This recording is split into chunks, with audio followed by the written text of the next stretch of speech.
They're thinking about starting some kind of social housing, so probably pair housing is best to start.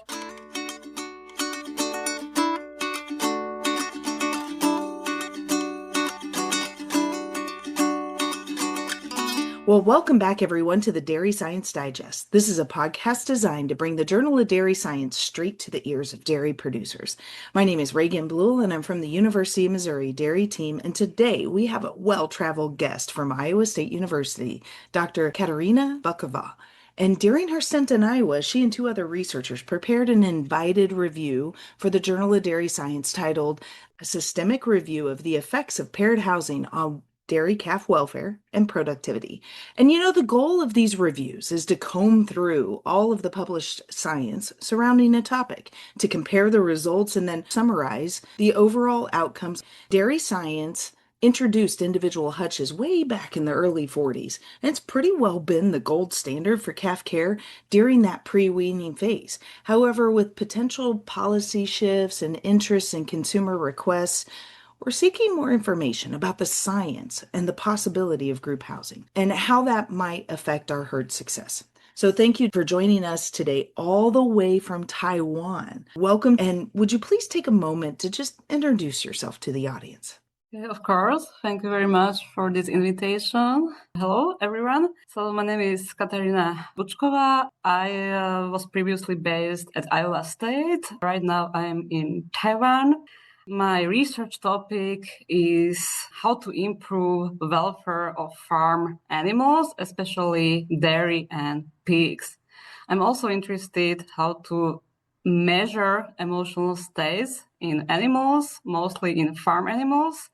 And when it comes to dairy, my most important or favorite topic is how to house cows in alternative housing systems, for example, pair housing. Fantastic. And so, as I was reading through this is a very comprehensive study, guys, and I assure you that you'll find a link to this paper in the show notes below. And there were several tables summarizing all of these overarching themes, but they really kind of narrowed into, if I would be so bold to summarize them, into performance, health, and then the interaction of the calf. Within each of those topics, there's individual subtopics that impact the baby calf. And so I think before we get into all of those breakdowns, I just wanted you to talk to me a little bit about what stimulated you to delve into this particular topic.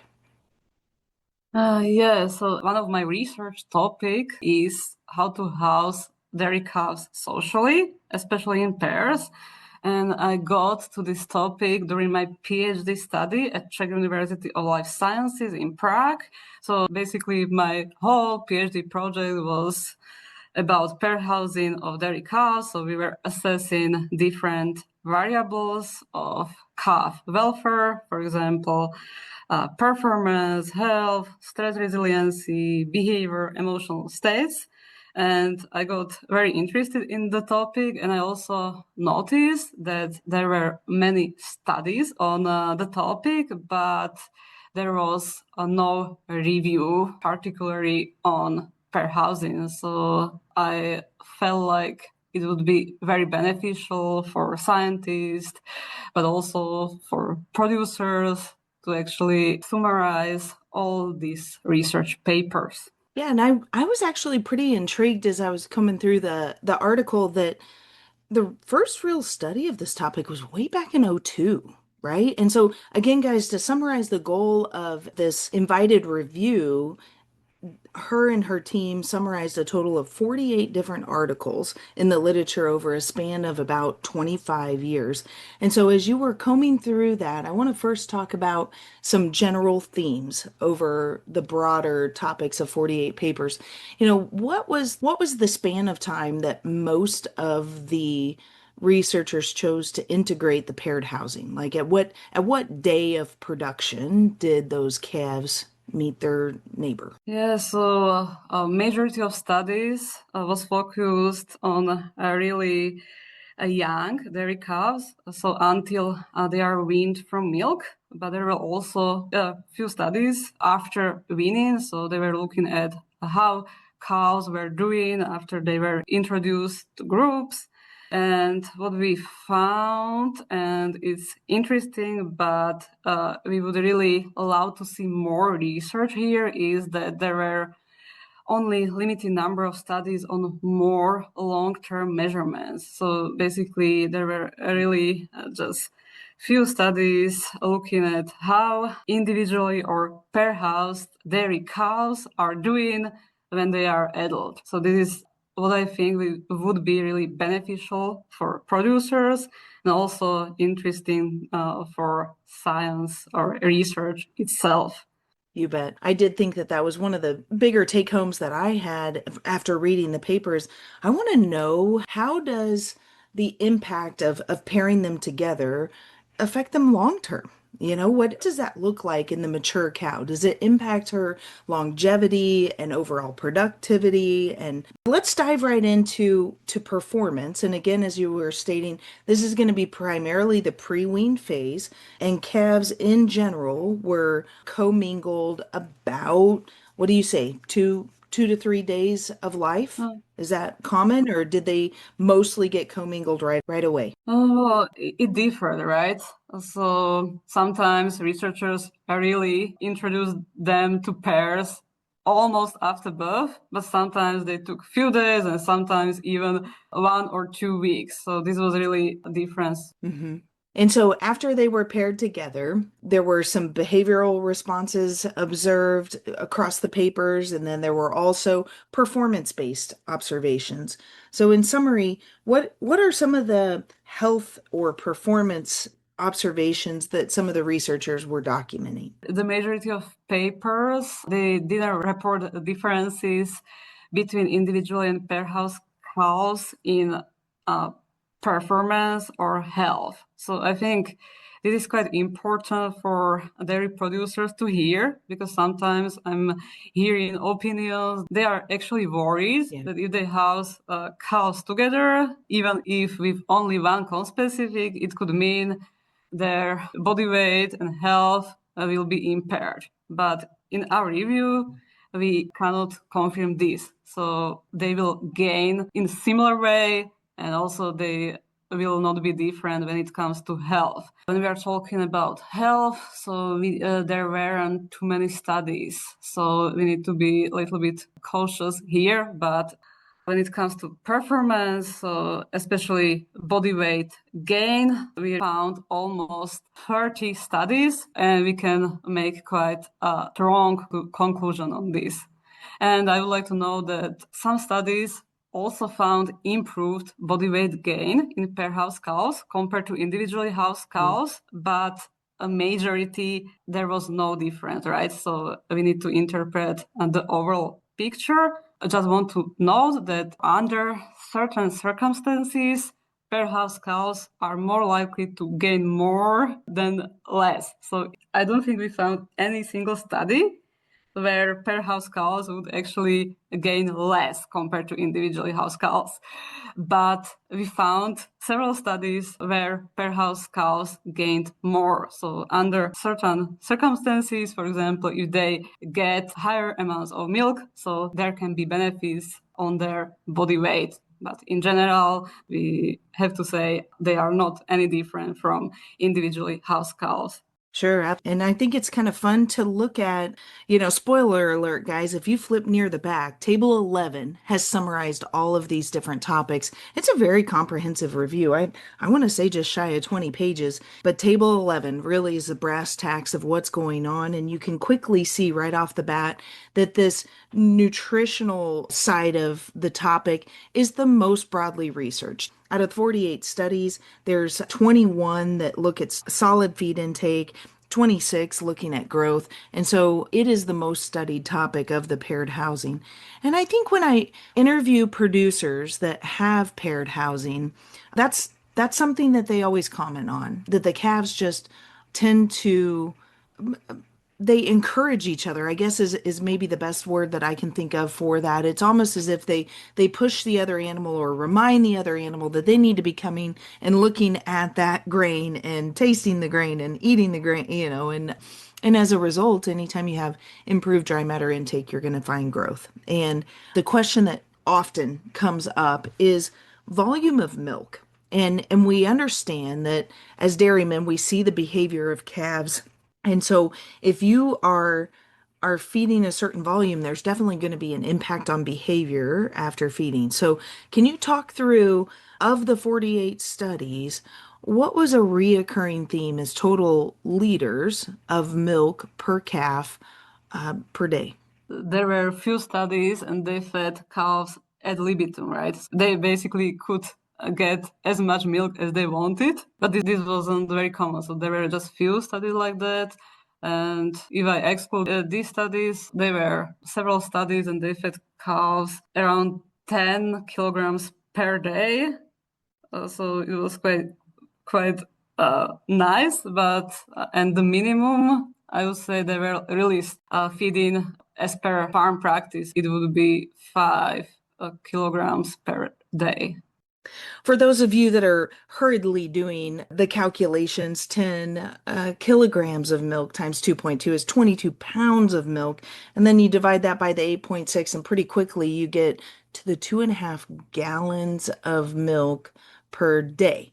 And so that's quite the aggressive growth. What kind of intake of dry matter grain were you seeing on average for the 48 projects? What was interesting that almost nobody calculated feed conversion ratio. So even I see. if they had data on body weight and feed intake, so they almost never calculated feed conversion ratio. And I think it's very important for producers, right? So this is something what we should improve in our research. Sure. What I'm hearing in a reoccurring response is that the important effect of this summary is a recognition of how we as researchers need to make sure that we are reflecting the needs of dairy farmers when we're conducting this science and ensuring that we're capturing the impact to producers, both on the short and long term.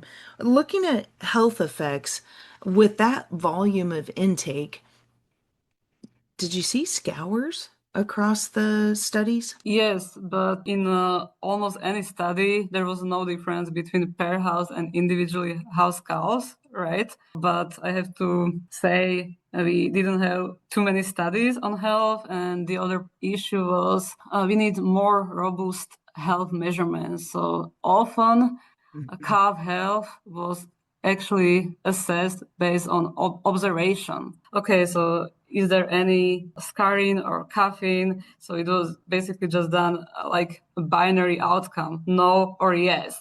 But this is not very robust, and also sometimes there were missing definitions. So, okay, so how did you actually define, let's say, sneezing or coughing, right? So we Right. definitely need more studies on health of pair versus individually housed cows. I was really surprised that only 10 Mm. out of that big long list, only 10 of them was really looking at health. And like you were saying, yeah, just not really quantifying it, because again, as I interview dairymen about this particular topic as it emerges, that's some of their biggest concerns. Looking at navel concerns and having the calves cross-sucking, or what are the implications on udder development and maybe ear infections Yes. or the transfer of disease. Can you speak towards maybe some of the negative outcomes that are a possible concern? Yes, I definitely agree with what you just said, that it's very important, right? Well, because it's I'm hearing the same, right? So if I sometimes speak to dairy producers, they often share this as one reason why not doing social housing, because they're concerned about Yeah. increased transfer of pathogens, and it's reasonable, right? Because it is like fair concern, I would say. But on the other hand, very often individual pens are really close to each other. Mhm. So cows can still touch, yeah, and lick each other. So the question is like, how isolated they actually are, right? So Right. maybe it's not so big difference if they are two cows together or if two cows can reach each other through the fence. So Well, and I guess as I was reading through, it just seemed like there were several parameters that were investigated that just had no effect. And that can be looked at two different ways. You can say, mm, well, there's really nothing bad about individual housing in the grand scheme of things, but there's actually probably nothing good about paired housing, and so mm, um, as I was reading through this, yes, you might get accelerated rate of gains, but without understanding the long-term cost of those accelerated gains,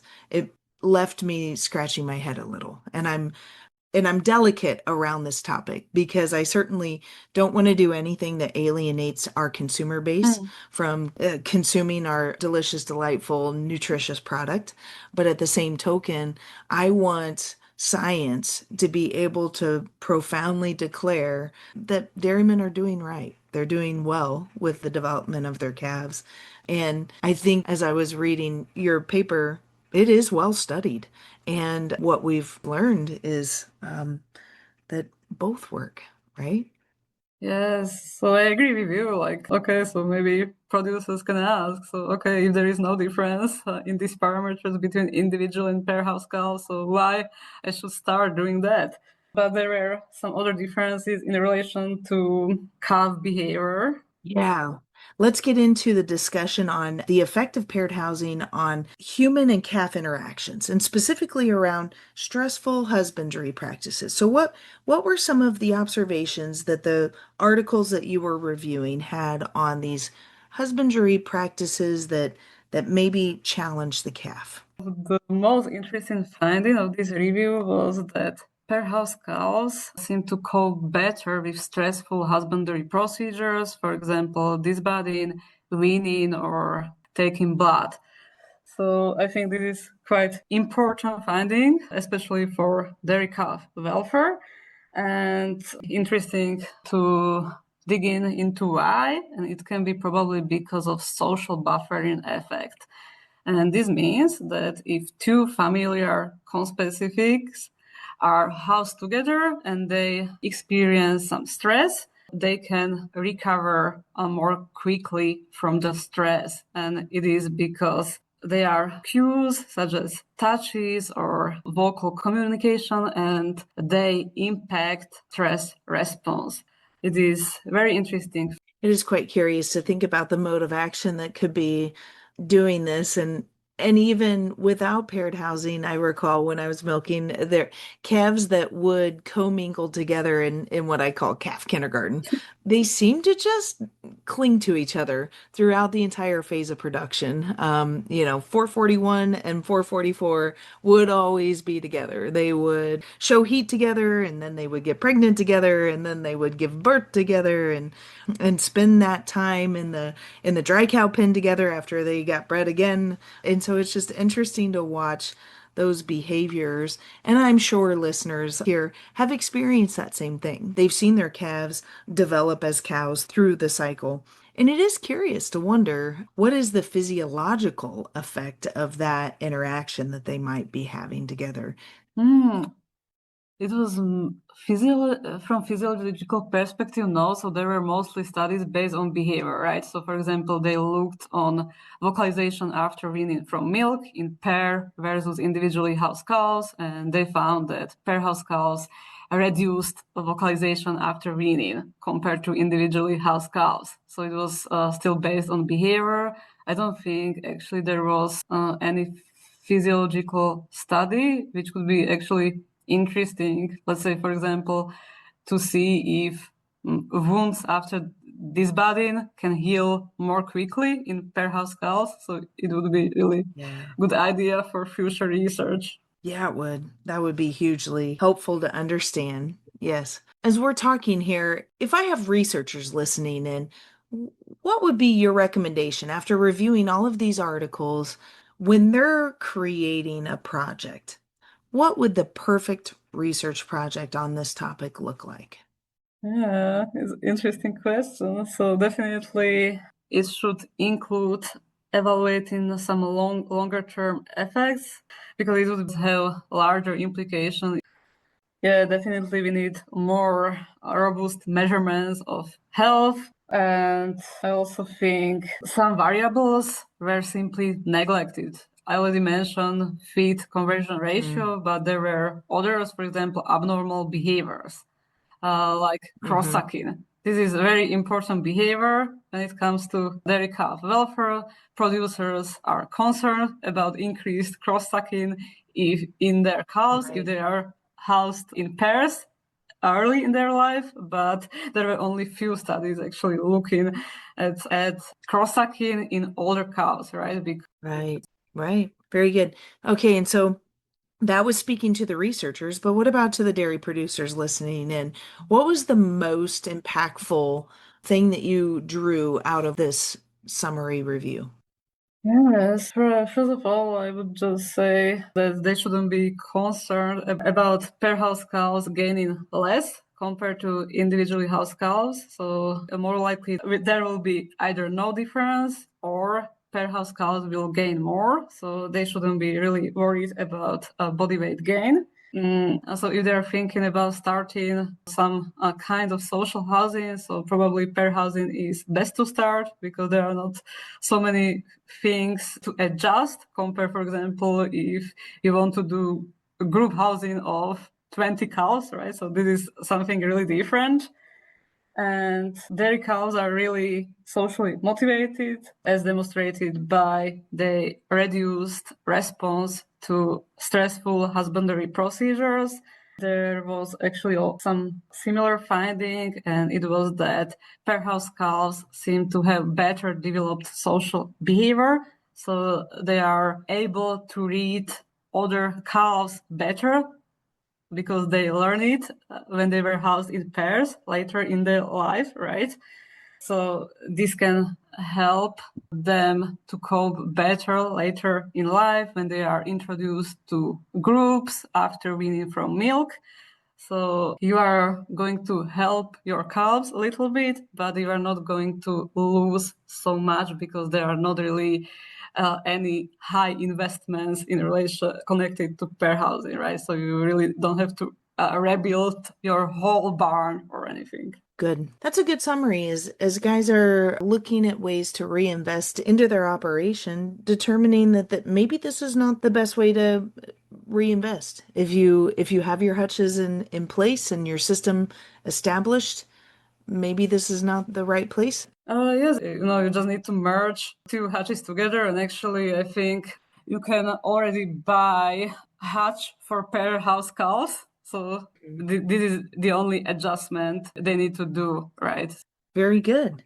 Well, I guess just in your professional opinion, you brought up something about grouping 20 calves together versus paired. I know that wasn't summarized in this review, but is there benefit to the group over the pairs if someone was trying to choose, if they were planning on building a calf barn right now and reading the consumer demands, recognizing that perhaps grouped housing or paired housing might be necessary, what would you recommend to those producers that are trying to build a barn today? Yeah, it's a very good question. So there are different risks and different advantages associated with pair housing as well as group housing. So for example, if you house your cows in pairs, so you are less likely to cope with some impaired health, right? Because there are just two cows. In comparison, if you have 20 cows together, so you are more likely that your cows will get something. So disease transfer will be a little bit higher, right? So this is logical, but disadvantage of pair housing may be that they are not getting enough social contact because naturally they would be in more complex social environment. So they would be in herd. We know that there are adult animals. There are also several calves. So rarely calf would be just with one individual, right?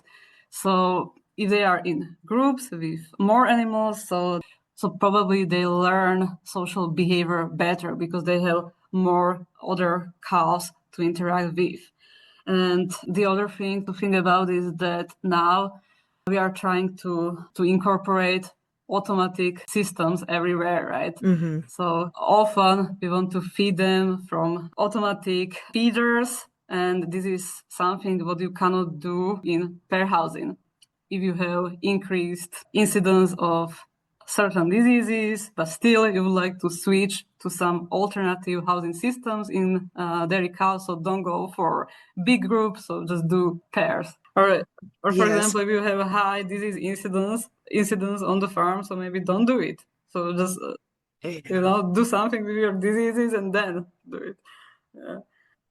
I think the conversation matters around that, and helping producers understand how to navigate this and make the right choices. Some of my concerns as I hear discussions about the change in the next Farmers Assuring Responsible Management or the Farm 6.0, I know there's been some discussion about mandatory paired housing. Mm. And my biggest concern with that is the infrastructure costs associated with mandating that. And if we can't have science Mm. that truly backs the need for that, every iteration of farm programs have done up to this point has really helped embrace best management practices, Mm. right? Those little baby calves need water. And so that it's required for them to have water under the Farm 5.0. And I feel like that's okay, but should they, do they really need to be paired housed? If not, then should we really require producers in such tight margins to mandate them to co-house, Yeah, well, I agree that they Um, should be given like sufficient time, to switch. So I agree with that, but I also think, based on literature, that they are really strongly socially motivated, right? Because we have a social species, and cattle, they are also social. mhm, And there has been research on that, like showing they are actually willing to do work to get a contact with conspecific.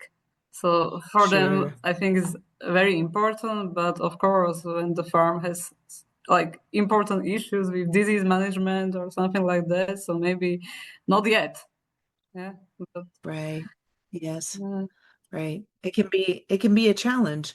And I guess we need to document that those um, options are out there, and so that those that don't have disease issues yeah. and that have effectively figured out the calf side of things and are willing to feed 2.5 gallons of milk a day, then maybe it is a best practice. And it's so hard to quantify the long-term impact, but that has got to happen. Some of the most exciting science that I review on this podcast are when researchers have taken the time to really look at the Mm, implications from calf all the way through not only first lactation, but maybe several lactations. I think this has been an interesting discussion, and yeah. what I'm taking from all of it is that we still just don't know. And I really genuinely believe in my heart of hearts that dairy farm families are doing the best that they possibly can to rear these animals as safely and humanely as possible, and integrating them back into their herding instinct that is so profound as quickly as they can. And while a valiant effort to study and research what consumers desire, it just the data's not there yet to definitively say that we need to be doing this Yes, differently. Do although it you? was quite surprising, like I expected, if we found 48 studies, so for sure we will be able to draw strong conclusions, but finally, Right. not really. And what about other Yeah. topics? And Social housing in dairy cows is quite well explored, but we have some other welfare related topics, and they are even less explored, and there are all these discussions, maybe yeah. we should force something, you know. Mm, So, it's just too soon. yeah. Yeah. Yeah. Very good. Well, this has been very informative, a great discussion, and thank you so much for your time and willingness to share your science with our audience to help folks best understand the possible implications of co-housing their pre-weaned calves. Listeners, I applaud you for taking time out of your day today to keep abreast on this emerging topic. I've really learned a lot from our conversation, and this has been the October edition of the Dairy Science Digest, a monthly podcast project designed to bring the Journal of Dairy Science straight to your ears. We highlight peer-reviewed research articles in press so you can use sound science to base your management decisions around. And this is provided to you by your University of Missouri Dairy team. So please be sure to like, share, and subscribe to get future editions straight to your cell phone. This is Reagan Bluell with the Dairy Science Digest, and I hope you have a great day.